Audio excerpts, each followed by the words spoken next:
हे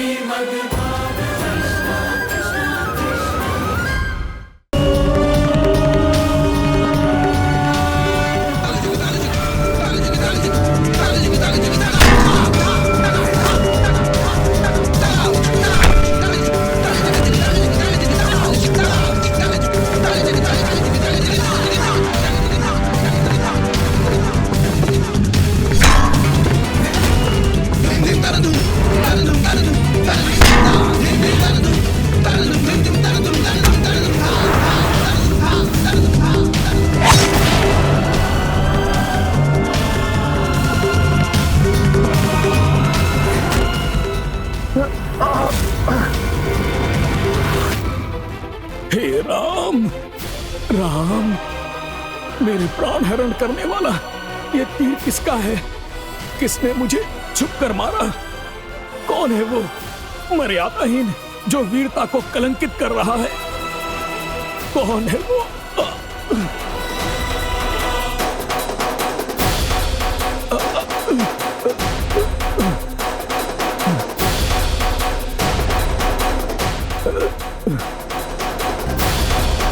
रघुकुल भूषण श्री राम, आपने मुझे छुप कर मारा, लेकिन मैंने तो सुना था कि आप मर्यादा के रक्षक हैं।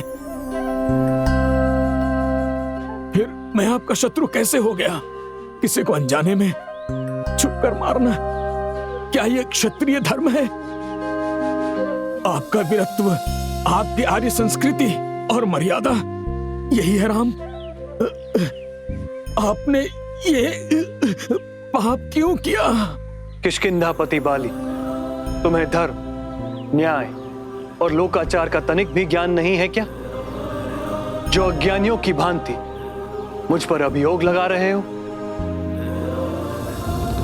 क्या तुम नहीं जानते ये पृथ्वी हम इक्ष्वाकु वंशियों की है और हमें पूरा अधिकार है पापियों को दंडित करने का।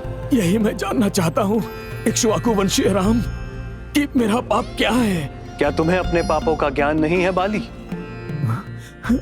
तुमने अपने छोटे भाई की पत्नी को बलात् ही अपने पास रखकर उससे ब्याह रचा लिया।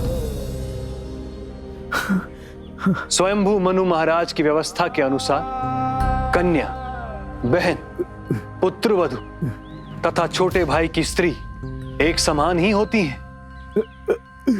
उन पे कुदृष्टि डालने वाले को मारना धर्म की रक्षा के समान है। परंतु छुप करके प्रभु आप मेरे सामने आकर मुझसे युद्ध करते।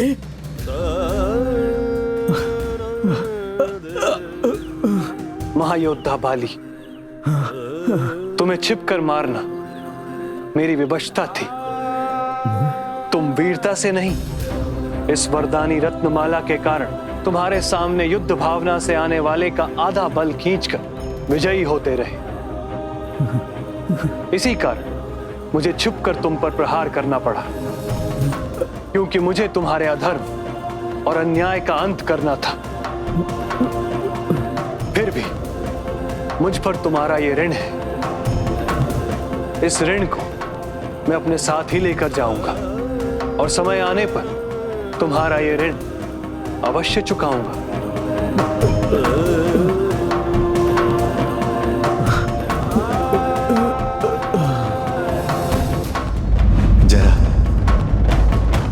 राम अवतार में मैंने छिपकर बाली को मारने का ऋण अपने ऊपर चढ़ा लिया था,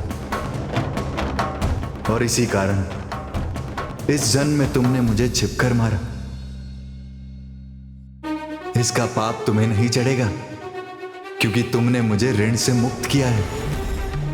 खड़े हो जाओ पुत्र।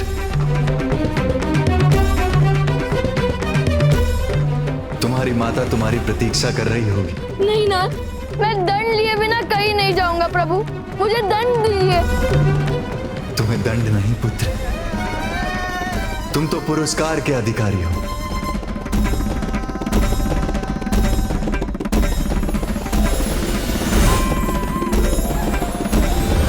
साक्षात राधे कृष्ण का साकार कृत अवतार है।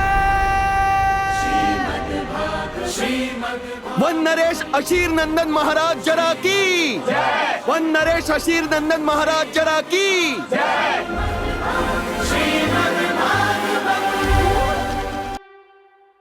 अनसुलझे जिन प्रश्नों की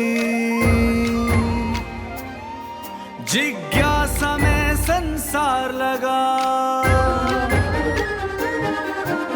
ज्ञान की गंगा श्रीमद् भागवत जो डूबा सो पार लगा।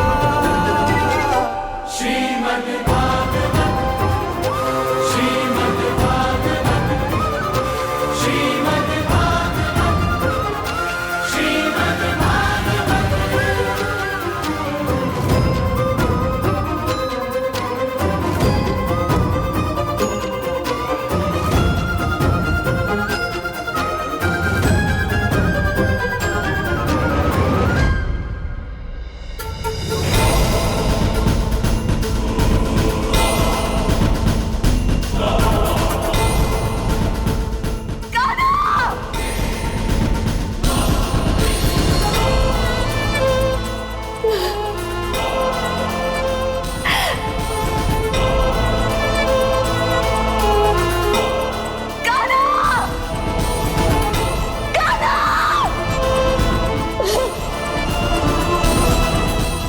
राधे,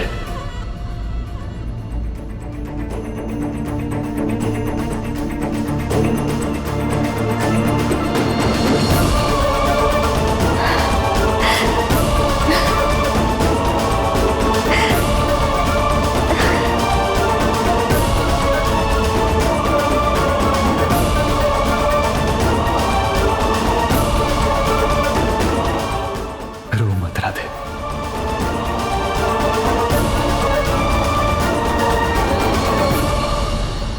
तो माता गांधारी और महर्षि दुर्वासा का श्राप पूरा कैसे होता, और मेरे पूर्व जन्म का वो ऋण चुक नहीं पाता।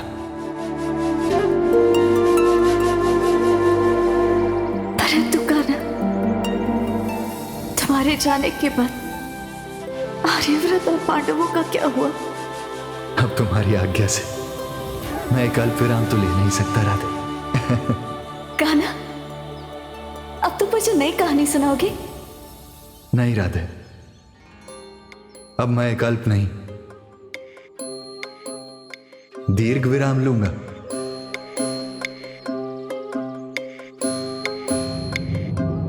तो कान्हा, अब तुम मुझे श्रीमद् भागवत महापुराण की रहस्यमय कहानियां नहीं सुनाओगे?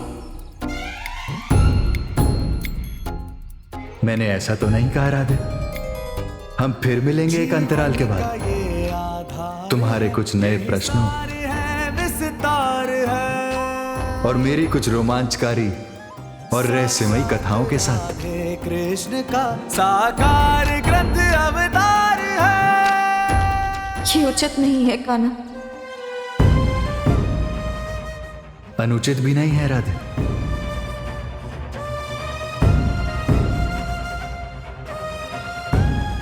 जीवन का यही सार है।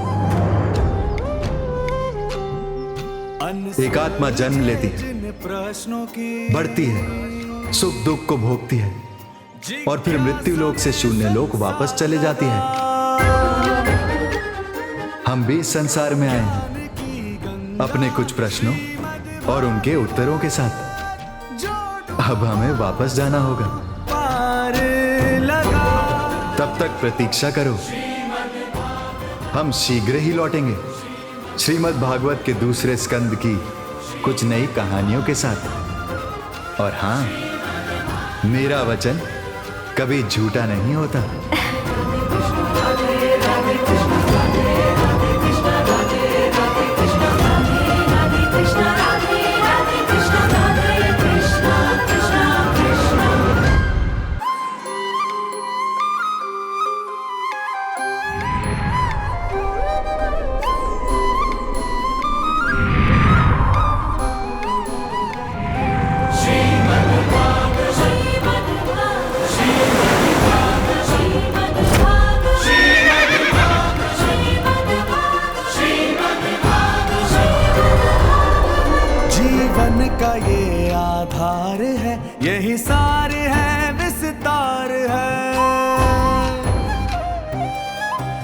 साक्षात राधे कृष्ण का साकार ग्रंथ अवतार है।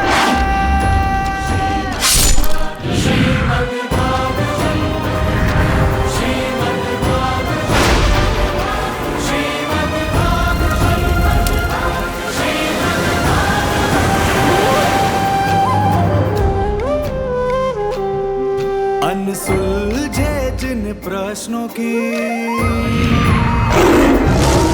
जिज्ञासा में संसार लगा,